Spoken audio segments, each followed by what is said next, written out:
The world is suffering from climate change, and it's only getting worse.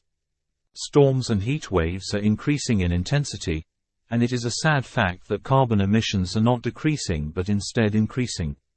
They're increasing at a greater rate than ever before. This increase is despite recent efforts with renewables. This presentation shows where the problems are. Part 1. The current state of world emissions. In November of 2016, there was the Paris Agreement on climate change. This included a global agreement to keep global warming to be no more than 2 degrees centigrade. This presentation deals only with energy and is based on data worldwide rather than for a specific country. It analyzes both the current state and the last few decades.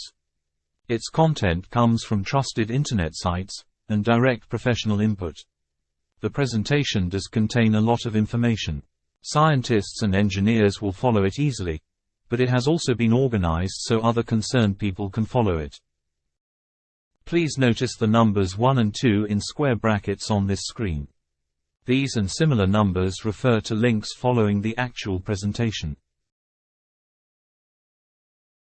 In dealing with the current status, it is relevant to look at the growth of climate concerns, not just at the grassroots level, but also at professional and governmental level.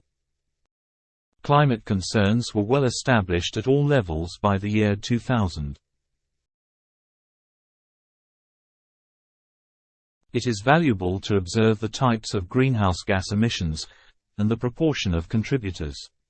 This data is a few years out of date, but its proportions are still relevant. This graphic is from Our World in Data. It's a UK publication online and well respected. It's been cited in academic scientific journals, medicine and global health journals, and social science journals. Publications citing them include The New York Times, The Washington Post, and The Economist. Observe that energy is the dominant source of greenhouse gases. Also that the major energy contributor is industry. Transport follows closely. Iron and steel are large emissions contributors, mainly by their use of coal. This diagram shows that the combination of gas, oil and coal dominates energy use, even over the last 2 decades. Hydro and nuclear still remain the dominant carbon-free sources of energy. It is also important to compare electricity to the rest of energy consumption. Electricity is not the greatest energy user and supplier. We tend to forget that while electricity is progressing in the field of wind and solar renewables, there is a huge amount of energy consumption in transport, and industries such as steel and concrete etc.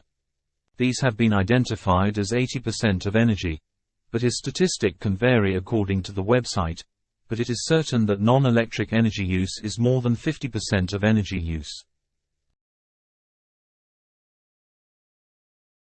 With regard to this graph, starting from the bottom, it's clear that oil, coal and gas started by being dominant energy suppliers, and have continued to the current day. Nuclear power started to become significant in the 70s, but has lessened in significance since the mid-1980s. The brown line above nuclear shows the continual input of hydropower. The other renewables tend to come in after about 2010. The white mark in the green band is 1986. That was the year of the Chernobyl disaster. The subsequent international concern is reflected in the change. While the previous graph compared the relative proportions of energy, this graph shows how consumption changed with time. The units are in terawatt-hours. Each terawatt-hour is a billion kilowatt-hours, and a kilowatt-hour is a household unit of electricity. This graph has the useful function of being able to slide the cursor over the graph to give exact historical values. In this way we can provide a comparison between the year 2000 and the year 2022. By simple subtraction we can see that renewables grew by about 15,000 terawatt-hours, but fossil fuels by nearly 38,000 terawatt-hours, so fossil fuel use has been increasing at a greater rate than renewables. Considering that the target of reduced emissions by the year 2050 is only 26 years away, the possibility of having replaced fossil fuels with renewables by then seems low. Electricity is a leading form of energy. Unfortunately, it is not well understood by many, particularly with respect to renewables. Electricity is delivered via an electrical grid, and grids do not have any storage capability. If there is too much generation, there will be an overvoltage fault. If there is not enough, then the grid can collapse. This has happened multiple times in different countries, and sometimes, in a few countries, quite often. Recovery from a grid collapse, which is called a black start, is a complex process and takes some time to complete. All grids have a grid operator. It is their task to ensure that the participating generation companies provide exactly the amount of power needed, no more and no less. To this end, the grid operator sends messages called dispatches. These once were communicated by telephone, but now of course they are electronic messages. The generating companies have to correctly respond immediately.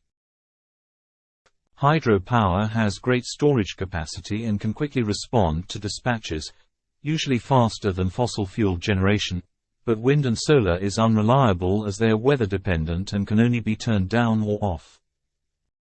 It's useful to view New Zealand's generation average for 1 month. New Zealand has a lot of hydropower which is both renewable and dispatchable.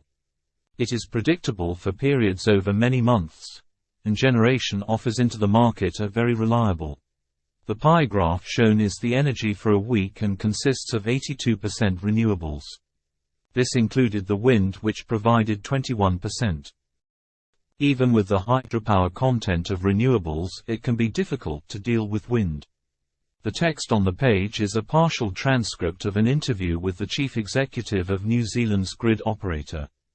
In the interview, she referred to risks in relying on wind power. The biggest risk is an unexpected drop in wind, especially when the demand is high.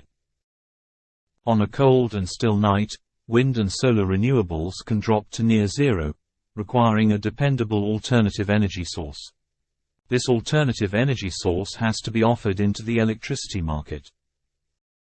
An answer to the reliability of climate-dependent renewables is batteries directly connected to the grid, where they are both charged from and discharged. In New Zealand, the amount of grid-level batteries is not high. Even when fossil fuels are removed from the grid, New Zealand's high percentage of existing renewables in the form of hydropower and geothermal provide an existing backbone of reliable and dispatchable renewables. Other countries are not as well supported with hydropower and geothermal, with geothermal providing 0.3% of the world's energy, 0.4% in the United States. Hydropower remains a small but significant contributor globally. It provides 6% of electricity in the United States, but the expansion of this form of energy is limited as most suitable geographical sites are in use. This means that if the dominant forms of electrical energy are wind and solar, these renewables must provide electricity well above their nameplate capacity. Also, the batteries must provide sufficient energy, for a sufficient length of time, to sustain much or most of the grid. Grid battery use is increasing. There is the perception that the combination of renewables and grid batteries will make a complete and reliable electricity supply. Many sources do not think that a grid of only renewables and grid batteries will be reliable and stable. These opinions are not just speculation but also established by modeling. There was an article in the Star Malaysia written by Bjorn Lomborg, who is president of the Copenhagen Consensus Center and was a visiting fellow at Stanford University's Hoover Institution. His opinion follows. Wind and solar are already significantly cheaper than coal and oil, is how U.S. President Joe Biden conveniently justifies spending hundreds of billions of dollars on green subsidies.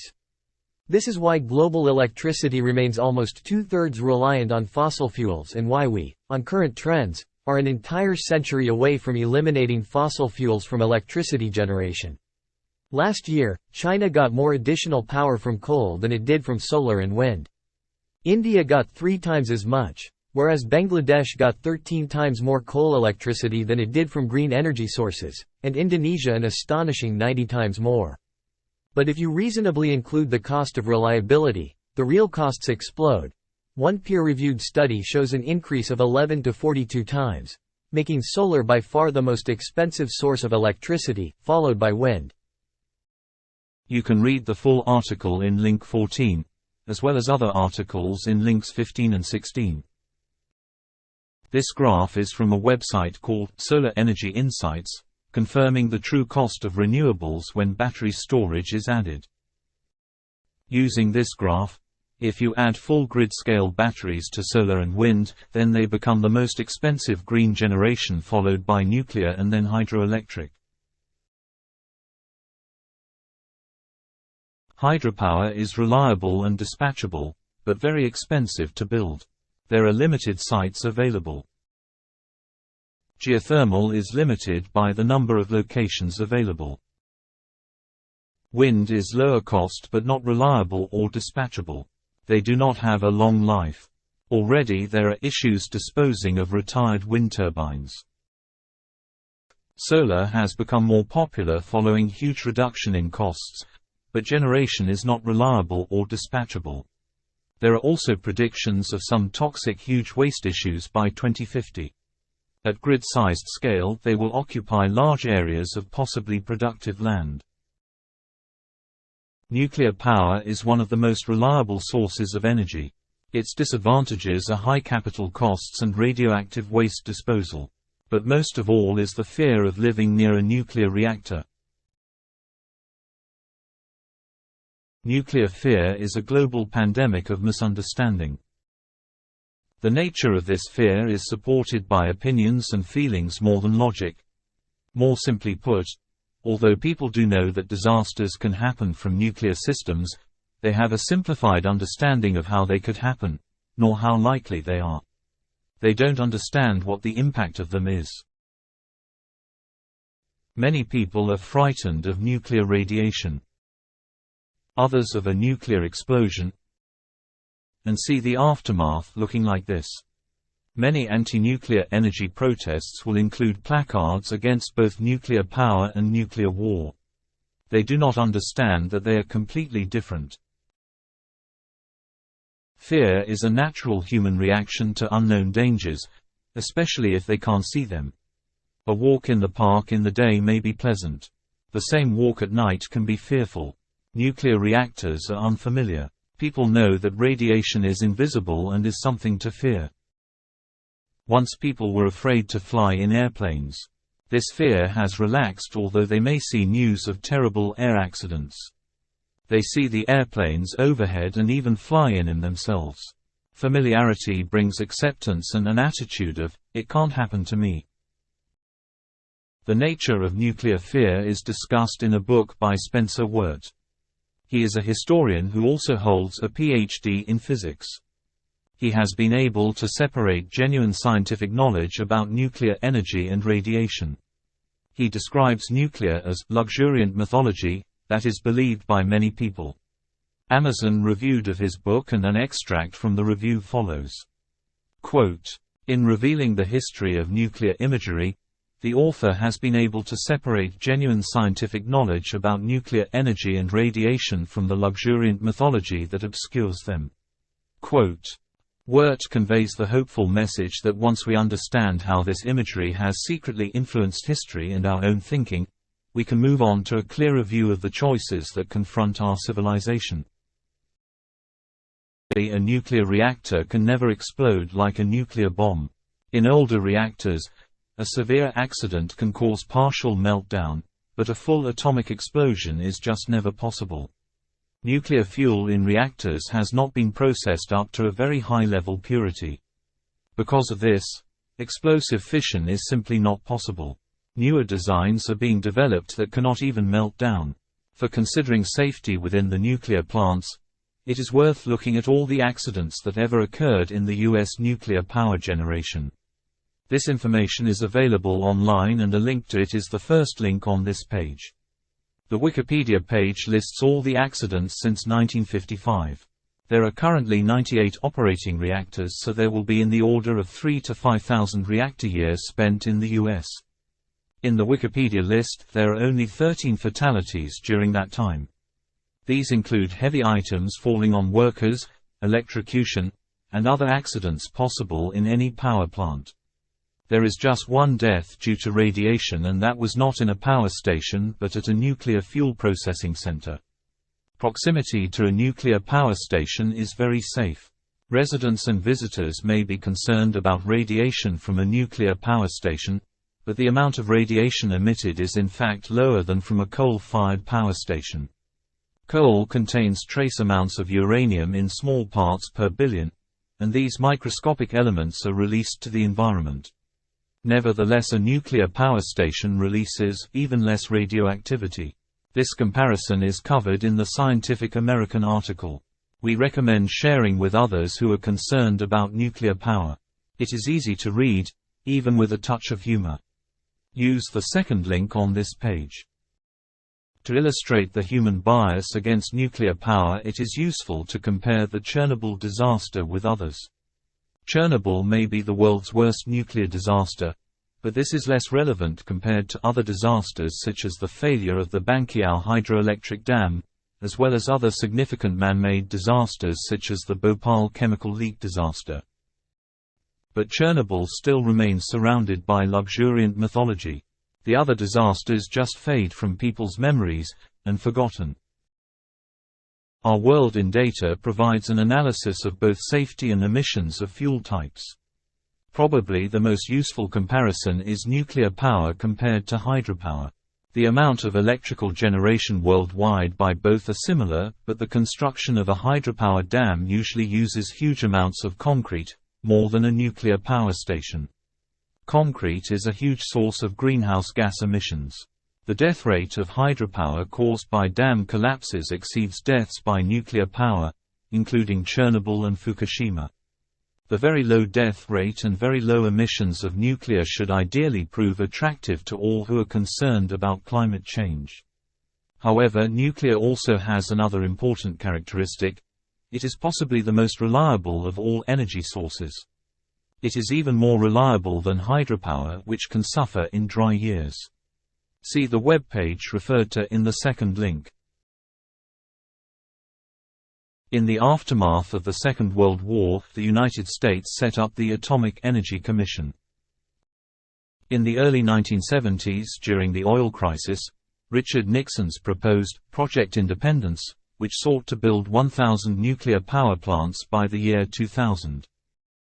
The Atomic Energy Commission was eventually split into two departments under Ford, because environmental groups petitioned the government to separate the industry from regulation. In response, the Nuclear Regulatory Commission was set up. Funding for nuclear innovation was slashed in half, and the Nuclear Regulatory Commission was no longer pro-nuclear. The political drivers in the U.S. has been stronger for fossil fuels than nuclear. This was apparent by the financial support for nuclear being less than for fossil fuels. A huge driver against nuclear power are environmental organizations.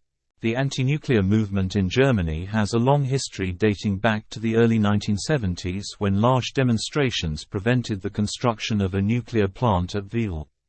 The Wiel protests were an example of a local community challenging the nuclear industry through a strategy of direct action and civil disobedience. Police were accused of using unnecessarily violent means. Anti-nuclear success at Wiel inspired nuclear opposition throughout West Germany. The use of objective analysis and discussions will not change many minds, as attitudes are deeply embedded. The exception to this is the Green Party in Finland, who, in their AGM in 2022, voted to support nuclear power. Nuclear power is not universally rejected by politicians. One of the U.S. Republican Party's candidates for the 2024 presidential elections was Vivek Ramaswamy. In his YouTube video, he called the Nuclear Regulatory Commission the single wet blanket, the damper on the revival of nuclear energy in the United States of America. You can follow the link to that channel in the supplied list of links. It's a discussion well worth listening to. At the 2023 United Nations Climate Change Conference, there was some agreement on the role of nuclear power. More than 20 countries from 4 continents launched the declaration to triple nuclear energy. While many countries have supported the use of nuclear power to reduce emissions, Germany has shut down its nuclear plants following Fukushima, and encouraged other countries to follow. More than any other country, Finland has embraced nuclear power with the majority of the population supporting it. It currently has 5 operating nuclear reactors, which provides about 1/3 of its electricity. Previously, a majority of fossil fuel was imported. The most of it was from Russia. Coal was also imported from Poland. All of the gas came from Russia. The country imported nearly half of the energy it consumed. In June 2019, the government announced a new energy policy with the objective of achieving carbon neutrality by 2035. This policy was obviously very fortuitous. Finland's reactors are among the world's most efficient, with an average lifetime capacity factor of over 90% and average capacity factor over the last 10 years of almost 95%. The newest and biggest plant was started in 2023, and this has helped to dramatically reduce the cost of electricity. In a historic shift, Finland's Green Party voted overwhelmingly to adopt a fully pro-nuclear stance at its national meeting. The party manifesto now states that nuclear is sustainable energy, and demands the reform of current energy legislation to streamline the approval process for SMRs, small modular reactors. Finland's is the first Green Party to adopt such a position. Finland is also the first country to positively and permanently deal with nuclear waste. The Onkalo Spent Nuclear Fuel Repository is a deep geological repository of granite bedrock for the final disposal of spent nuclear fuel. Onkalo is about 5 kilometers from the power plants. A study concluded that radiation effects should not significantly damage the canisters after 100,000 years. The geology has been stable for 1 billion years. It will be the world's first long-term disposal facility for spent nuclear fuel. Also follow the link to see a list of all commercial power plants in the world. Canada has a strong presence in the nuclear industry, with about 15% of Canada's electricity coming from nuclear power. They have 19 reactors, mostly in Ontario, generating 13.6 gigawatts of power. Canada has developed their own unique design, which has also been exported to Pakistan, Argentina, South Korea, Romania, and China. Canada has a large number of small communities, often in Arctic areas and not grid-connected. Typically they use diesel generators, which are neither economic or environment-friendly. Canada has convened a roadmap for small modular reactors to support these communities. In order to improve on the current sluggishness of new nuclear plants, Canada is fast-tracking new carbon-free energy generation. Approval processes for nuclear power projects will be made quicker. This will help to enable development and deployment of new nuclear reactors. As of December 2023, and according to data presented from Our World in Data, France generates roughly 2/3 of its electricity from nuclear power. This is well above the global average of just under 10%. France also exports electricity, and has had the cheapest power in Europe. This heavy reliance on nuclear energy allows France to have one of the lowest carbon dioxide emissions per unit of electricity in the world at 85 grams of CO2 per kilowatt-hour, compared to the global average of 438 grams. It is also recognized as the most reliable form of generation. Renewables are now popular and have a very low costs. As a result, energy companies worldwide are turning to them as immediate cost benefits are the highest, but the life expectancy of a wind turbine is 20 to 25 years, and may have to be replaced twice or 3 times compared to nuclear stations. Wikipedia lists Germany as once having had 20 nuclear plants which used to generate over 100 gigawatts of power. After the Fukushima accident, and following immense pressure from the Green Movement, Angela Merkel announced that all nuclear plants will be shut down. This has now been done. Germany is now one of the world's biggest consumers of coal. A report from Berlin states that Germany will shut down all 84 of its coal-fired power plants over the next 19 years.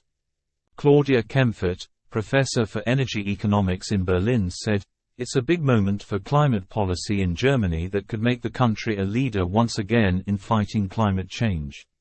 However, this would mean a very big industrial nation switching off its coal when it currently depends so much on it. The loss of gas imported from Russia has also reduced options. Germany has put a big emphasis on renewables, with a huge increase in solar generation. There is considerably more solar electrical generation than the country needs, but solar power disappears when the sun goes down. Germany is at a high latitude, so in the long winter nights fossil fuels must take over." To compare, Germany and France are two countries with similar populations, similar climate, and similar level of industrialization, but the graph from Our World in Data shows that France's emissions is less than half than that of Germany's. There is a push for increasing renewable electricity generation throughout the world. To a large degree, this has been led by environmental groups.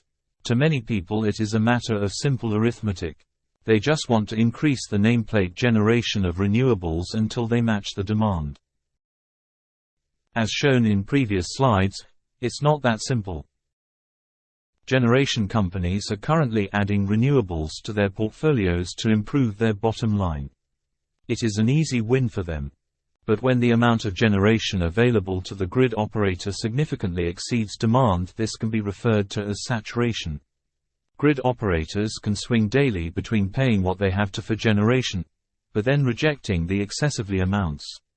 It implements this by stating the price is now negative. There seems to be no long-term grid-wide strategy.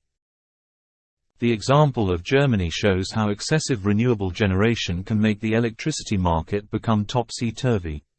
They can have excessive generation during the day, but the country will need to depend on fossil fuels at night.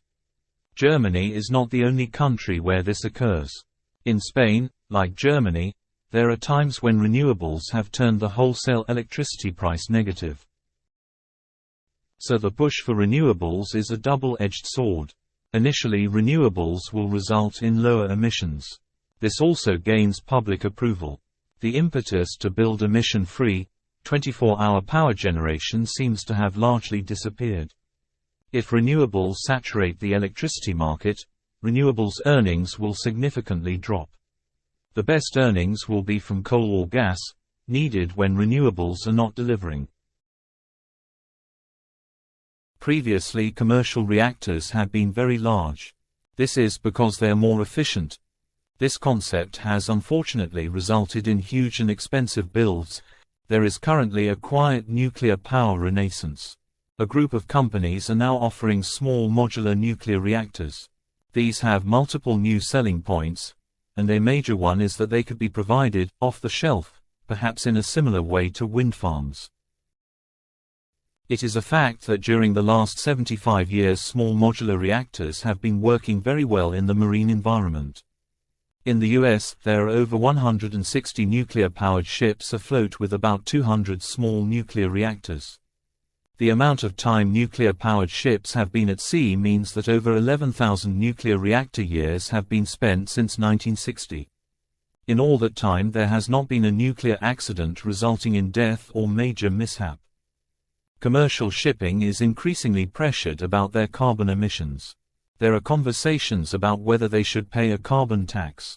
The shipping industry has considered low-carbon options such as hydrogen and ammonia, but they would very much like to use nuclear power. Unfortunately, ports in many countries, perhaps most countries, would deny entrance to a nuclear-powered cargo ship. This again is consistent with nuclear fear. Besides aircraft engines, Rolls-Royce has been making small nuclear reactors for the British Navy for about 60 years. Of course, Rolls-Royce has an international presence and reputation. Its SMR design has the potential to bring in billions of pounds in revenue. It currently plans to build nuclear power plants in Poland and the UK. The company's competitive advantage will be in producing a repeatable factory-built power station, relying on nuclear technology tried and tested in the submarines. This sets it apart from its competitors and positions it for success in the global nuclear energy market. Rolls-Royce is possibly the only future supplier who has specified both output per reactor as well as an estimated price. It is a common perception that nuclear power plants are huge monstrosities of incredible cost. They would be too big and expensive for most countries, and of course too dangerous. In this presentation, we hope that we have already dealt with emissions, safety, flexibility, and reliability. However, the huge cost of nuclear power plants also needs to be dealt with. As an example, we can focus on a thermal power plant in New Zealand.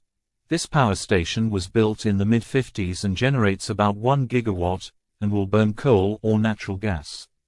Using an estimation tool, which bases its results on figures around the globe, this kind of plant would cost in the order of $5 billion to replace. Also looking at the cost of gas-powered plants using combined cycles. For comparison, we are using two Rolls-Royce SMRs, which would generate 940 megawatt, close to 1 gigawatt. When a coal-fired power station operates for 60 years, the capital cost is much less than running costs and much less than fuel. A gas-only power station is much less expensive to build. Depending on country, the fuel costs still dominate. Both gas and coal fuel costs over 60 years are in the tens of billions of dollars. In contrast, the cost of nuclear fuel, including mining, refining, and enriching, costs less than $2 million. So over the same lifetime, the nuclear option cost is less than 1/3 of the gas option and 1/5 of the coal option.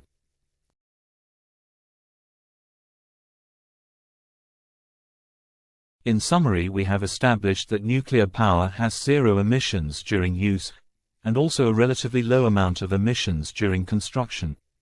It is also much safer than alternatives. Apart from Chernobyl, most accidents that occur at nuclear plants are nothing to do with radiation or any problems with the core. The only dependence nuclear has on the environment is cooling. This, and low refueling rates, makes nuclear power the most reliable energy source of all. While the nuclear waste is very toxic, it is small in quantity. This is especially so compared to waste from other industries. Safe repositories can be found for nuclear waste that will be robust for thousands of years. The biggest problem is resistance from nearby communities. It appears that no amount of assurances can overcome their nuclear fear. There are large and small nuclear reactors. They can be deployed nearly anywhere as they are not dependent on the environment except for cooling. They do not need fuel to be supplied in periods less than years. Nuclear power stations usually have 2 to 3 times the lifespan of renewables. Renewables by their nature are very exposed to the environment, which reduces their lifespan.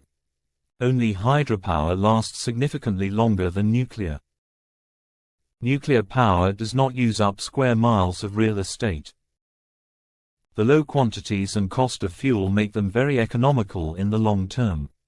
So in the long term, nuclear power is the most economical electricity source. We recommended watching the YouTube clip below. The information in this clip is independent of, but similar to this presentation. It does not have the depth of analysis we have provided, but it is delivered in a way that is very easy to digest.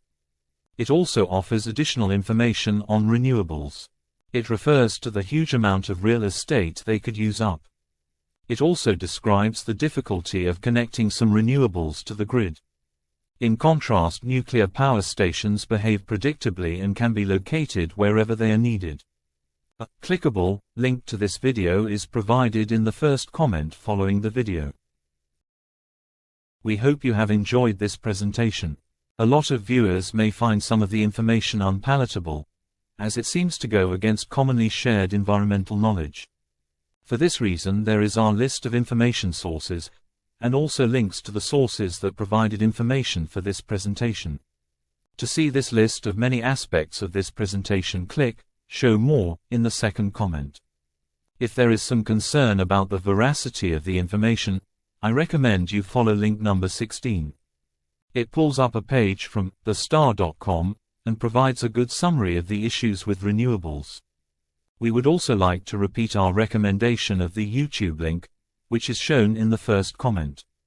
Finally, we leave you with possibly the most important diagram in the presentation. We hope that by perusing it you appreciate the true nature of one of the biggest world problems.